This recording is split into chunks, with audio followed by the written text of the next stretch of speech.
50대 실종 여성의 차량이 충주호에서 인양됐습니다. 번호판을 바꿔 유기한 것으로 드러났습니다.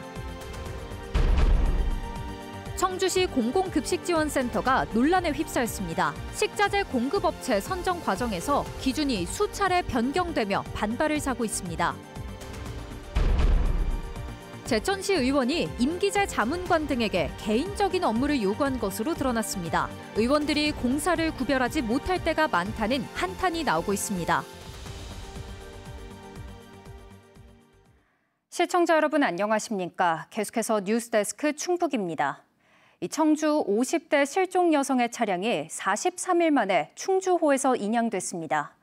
당시 현장 영상을 보니 실종 당일 수상한 행적으로 이미 용의선상에 올랐던 전 연인이 유기한 것으로 드러났습니다.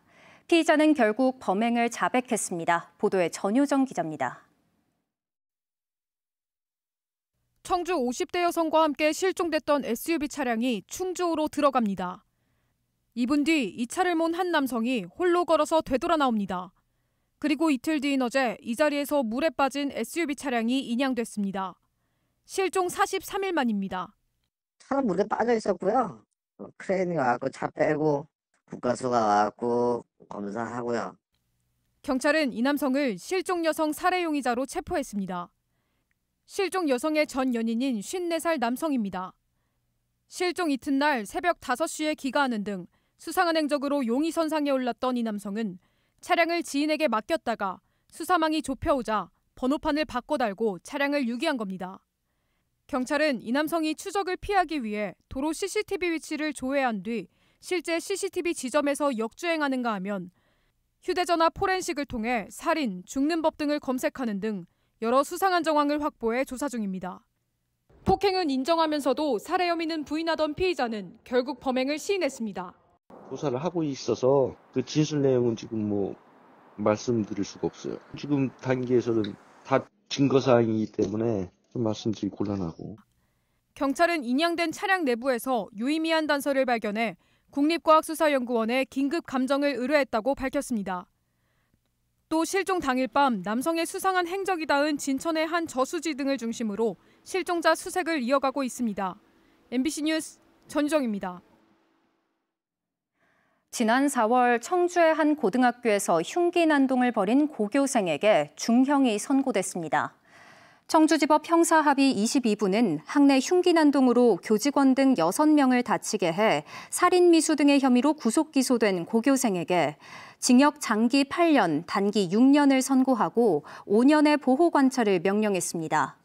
재판부는 안전해야 할 학교에서 무자비하고 잔혹하게 범행했다면서도 정신병력이 범행에 영향을 미친 점을 참작해 형을 정했다고 판시했습니다. 특수교육 대상이던 고교생은 학교 생활 전반에 어려움을 겪자 이 같은 범행을 저지른 것으로 조사됐습니다.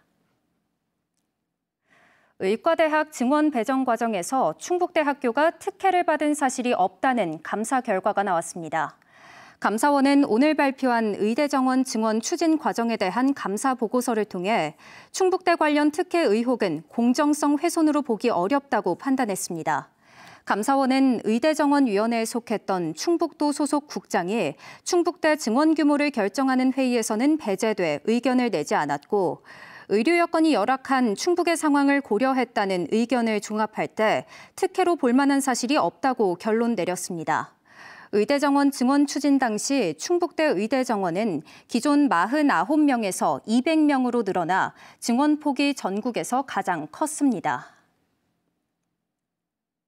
한 제천시 의원이 임기재 자문관 등에게 개인적인 업무를 요구하자 이게 맞냐는 문제 제기가 내부에서 터져 나왔습니다. 이 사무국이 공식 보고하자 의장마저 동료 의원의 사적 업무 요구를 거절하라고 지시하기도 했습니다. 허질 기자가 보도합니다. 최근 송전탑 건립 반대가 최대 화두였던 제천시. 제천시의회 사무국의 일부 임기재 자문관들은 이달 초 한 시의원으로부터 송전탑 관련 자료 수집 요청을 받았습니다. 그런데 이 과정에서 개인적으로 대학원 과제에 쓸 자료까지 더 얹어 요청했습니다.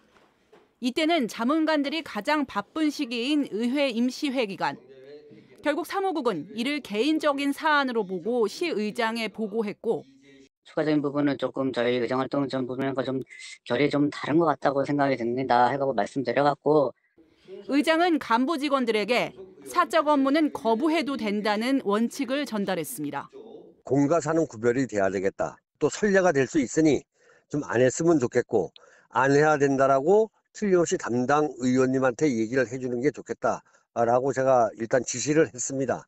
논란이 된 시의원은 자료 요청 과정에서 문제 제기가 있어 요청을 곧바로 취소했다며 실제 하지는 않았다는 취지로 반박했습니다. 의원들을 보좌하는 자문관들은 임기 2년의 전문 임기제로 채용돼 재계약 여부가 평판 등에 좌우되는데 업무의 공사 구분도 모호해 섣불리 문제를 제기하기 힘듭니다. 이번에도 사적 업무 수행 여부를 확인해준 자문관들은 하나도 없었습니다. 다른 여러 의회 관계자들도 일부는 주차를 대신해달라고 요청하는 등 공적 업무와 사적 심부름을 구분하지 못할 때가 많다고 토로했습니다. 야근도 많이 하고 보니까 열심히 안 하는 그런 쪽으로 또 내비쳐지면은 그죠? 고용이 안정이 안 되다 보니까. 일부 기초의회는 긴급 재난 상황을 제외하고 퇴근 후나 시간에 업무 지시를 제한하려는 조례를 발의하고 있습니다. 논란이 되자 제천시 의회는 업무 규정을 살피고 의원 교육을 검토하겠다고 밝혔습니다. MBC 뉴스 허지입니다. 행정사무감사 기간 중 도교육청 공무원이 숨진 사건과 관련해 박진희 충북도 의원이 고개 숙여 사과했습니다. 오늘 열린 충북도의회 교육위원회에서 최동하 도교육청 기획국장의 사과 요구에 박 의원은 삼가 고인의 명복을 빌고 깊은 충격과 슬픔을 느꼈을 공무원 여러분께도 깊은 위로의 말씀과 사죄를 드린다고 말했습니다. 또 이번 사태를 통해 제가 얼마나 부족한 사람인지 절감하고 또 깊이 반성하고 있다며 피감기관 공무원 한 분 한 분의 인격을 더욱 깊이 존중하겠다고 밝혔습니다. 청주시가 학교에 건강한 지역 농산물을 공급하겠다며 설립한 공공급식지원센터가 내년부터 본격 가동에 들어가는데요. 그런데 식자재 공급업체 선정 과정이 석연치 않습니다. 입찰 자격 기준이 수차례 변경된 건데 특정 업체 밀어주기라는 의혹이 나옵니다. 보도에 김영일 기자입니다. 청주 지역 모든 유치원과 학교 급식을 책임지게 될 공공급식지원센터. 내년 정식 가동을 앞두고 축산물 공급업체 선정을 위해 지난달 20일 오전 11시쯤 첫 입찰 공고를 냈습니다. 그런데 불과 6시간 만에 공고 내용이 바뀝니다. 입찰 자격 제한 기준을 법령 위반으로 인한 행정처분 1년에서 6개월로 단축한 겁니다. 사흘 뒤인 23일에도 그리고 29일에도 입찰 공고는 또 수정됐습니다. 모두 입찰 자격과 관련된 중요 항목이었지만 공고 번호가 동일한 데다 재공고 없이 첨부 파일만 바뀌다 보니 달라진 공고 내용을 모르는 업체도 적지 않았습니다. 통상적으로 공고가 그렇게 변경이 되면 신청할 수 있는 업체들한테는 기존의 공급 업체들뿐만 아니라 웬만한 업체들은 알려줘요. 근데 전혀 그런 게 없었어요. 낙찰된 건 지난 1월 축산위생관리법 위반으로 영업정지 처분을 받았던 특정 업체. 탈락업체들은 꼼수 변경이라고 반발합니다. 6개월로 바꾸자니 여태까지 1년이었는데 찝찝하잖아요. 1년으로 바꾸는 대신에 그때 걸린 거는 학교급식으로 걸린 게 아니기 때문에 학교급식법만 적용을 해서 바꾼 거예요. 이에 대해 청주시는 기존의 학교급식 납품업체가 입찰에 참여할 수 있도록 일부 자격 기준을 완화한 것뿐이라고 해명했습니다. 공공급식 센터를 운영을 하면서 업체를 변경해서 선정을 하다 보니까 기존 업체한테는 어쨌건 손해가 가는 거잖아요. 그래서 심사라도 볼 수 있게 그렇게 좀 공고를 좀 바꾸다 보니까. 충북참여자치시민연대는 꿀잼 도시 사업을 비롯해 청주시의 내부 통제 부실이 또 드러났다며 청주시의 전체 위탁 축제 납품 사업에 대한 전면적인 감사를 요구했습니다. 청주시가 행정의 공정성을 잃은 것이라고 생각을 합니다. 아울러서 학교 급식과 관련돼서 기준을 완화한 것은 이 청주시가 도의적인 책임마저 져버린 것이라고 생각을 합니다.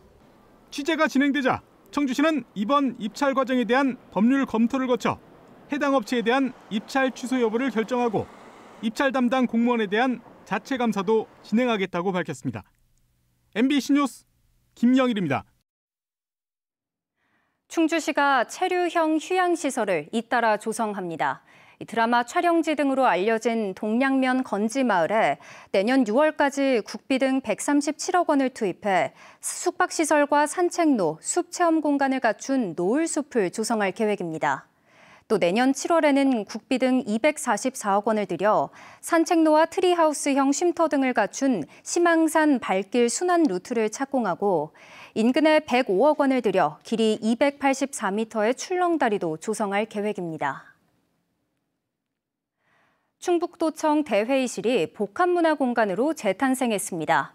충청북도는 1953년 준공된 충북도청 대회의실의 오랜 흔적과 건축미를 살리면서도 현대적 기능을 가미한 복합문화공간으로 꾸며 오늘 도민에게 선보였습니다.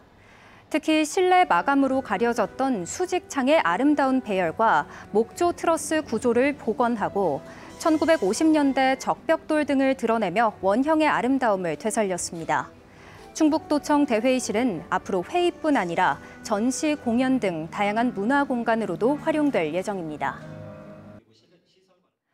국립국악원 영동 분원 유치에 나선 영동군의회가 정부의 타당성 조사를 요구했습니다. 영동군의회는 오늘 정례회에서 건의문을 통해 분원 설립을 위한 타당성 검토가 이루어지지 않아 추진 방향과 필요성에 대한 근거가 부족한 상황이라며 타당성 조사 연구 용역비 2억 원을 문화체육관광부 소관 예산에 편성하라고 요구했습니다. 영동군의회는 또 국립국악원은 연구 용역 추진에 필요한 자료 제공과 협조 체계를 구축해 용역 결과가 실효성 있게 활용될 수 있도록 지원해달라고 덧붙였습니다. 뉴스를 마칩니다. 고맙습니다.